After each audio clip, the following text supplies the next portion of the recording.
I think it's a key aspect of taking Wales forward, because if Wales is to achieve this ideal and ambition of it being a properly bilingual country, then more people have to speak both languages, and also more people have to feel at ease with speaking both languages.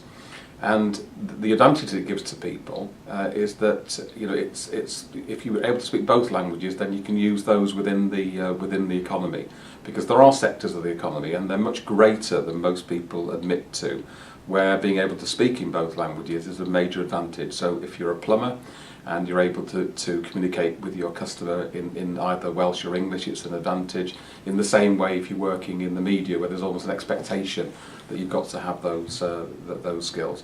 But what I think Wales needs to do is I think it needs to adopt a different approach to bilingualism, because it constantly tries to ape other parts of the world. So for a while it was Catalonia, and then perhaps more recently, you know, it's fishing around in Canada for bilingualism there. And neither model can be imported, but there seems to be a fundamental misunderstanding by some of the policymakers in relation to that. And you know, I've got a detailed experience of Catalonia. I speak some Catalan, and learning Catalan in Catalonia is absolutely completely different from trying to learn Welsh in Wales, which is what I'm doing at the moment.